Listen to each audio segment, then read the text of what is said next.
In the Hollywood movie Brotherhood of the Bell, we see an initiation ceremony, which is a common occurrence on the campuses of America's elite Ivy League secret societies.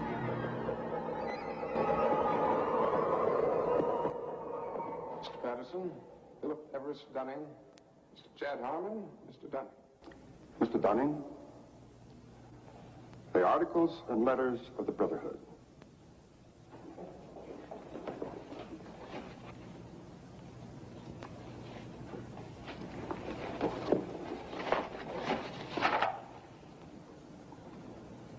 Do you swear that having been entrusted with these articles and letters since midnight this night, that you alone read them and did not communicate their content to any person whatsoever? I so swear. Having so sworn, are you now prepared to go forward? I am prepared.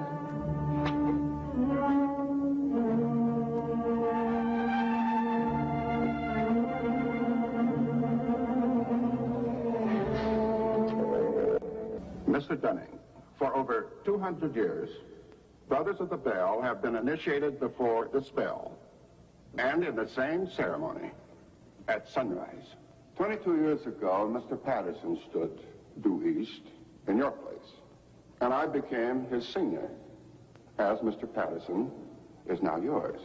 One day, Mr. Patterson will stand due south, and he will induct a Brother of the Bell, and you will become senior. See, in this fashion does the Brotherhood express its continuity. It will continue long after all of us are dead.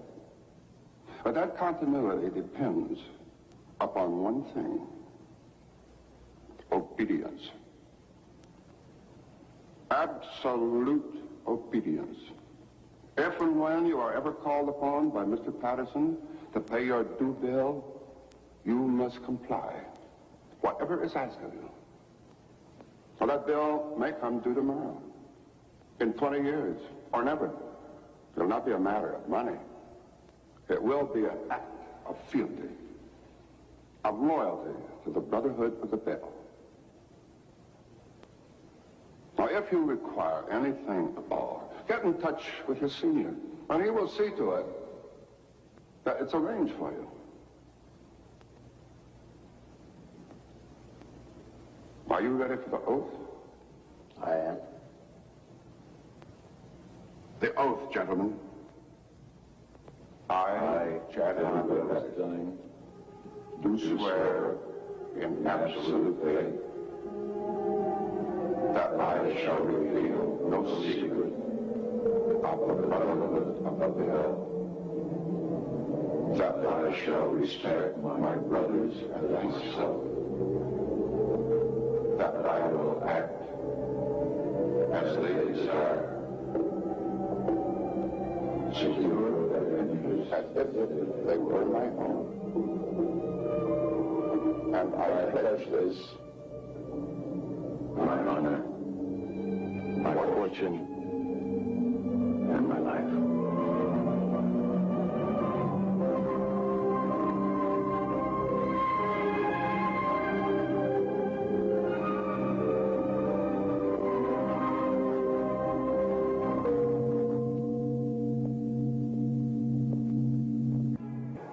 You know, I still find it incredible that I could get anything I want. Anything a man could get with money, privilege, and the best connections. You know, it just occurred to me that we're part of the establishment now. Not part. The establishment.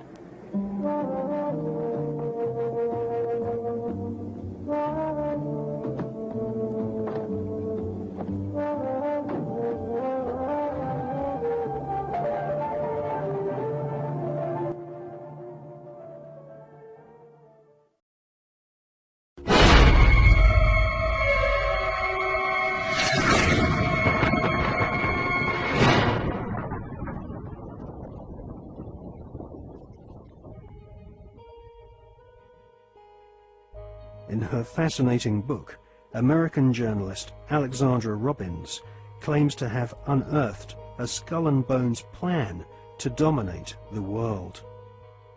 One can't help recognizing the fact that in the 170 years since the formation of the Skull and Bones Society, it has members in the most influential jobs all over the world.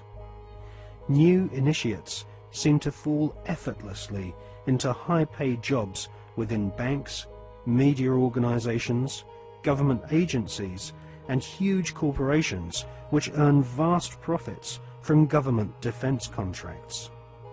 Some researchers claim that all members agree to tithe their wealth over to the society, thus ensuring that their offspring will become future initiates of the Brotherhood of Death. The Skull and Bones Brotherhood of Death recruits members from America's billionaire aristocracy. Multiple generations of the Bush family have taken part in 6 satanically inspired rituals along with members of wealthy families who are behind some of America's most famous brand names. Based on the rituals of the German Bavarian Illuminati, the Skull and Bones have approximately 900 members worldwide. George W. Bush has initiated 5 fellow Bonesmen to join his administration, including William Donaldson, who is head of the American Securities and Exchange Commission. Upon initiation into the Skull and Bones, candidates are told that they must forever deny their membership. The psychological mind programming and brainwashing which goes on inside the tomb can only be guessed at, as no Bonesman has ever broken the fraternity's rule of silence. Fellow students at Yale have often said that on the night of ceremonies, blood-curdling yells and shrieks can be heard from inside the tomb. Some say the initiates are forced to wrestle in mud and are even beaten.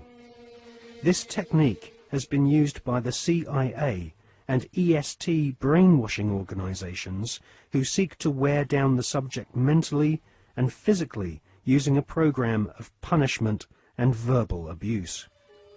Once the will of the candidate has been broken, and they have divulged all their sexual secrets to the elder Bonesmen, they stand naked and are reborn in a mockery of a Christian baptism, with elder Bonesmen dressed as the Pope and the Devil conducting the ritual. Ron Rosenbaum is a journalist who writes for the New York Observer. He secretly filmed an initiation ceremony from the top of a building near the Skull and Bones headquarters. Members of the order dress up as the Devil, the Pope, and a kind of Don Quixote character.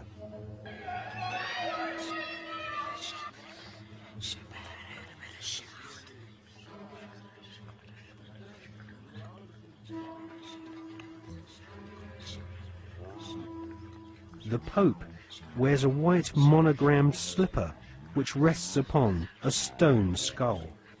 Each initiate is led into a chamber where fellow members shout obscenities and abuse the new initiate. The initiates are told that they are superior beings and are part of a privileged elite who use war, terror, and famine to control Earth's human population. This callous philosophy was illustrated in the Hollywood movie Skulls, made in 1999.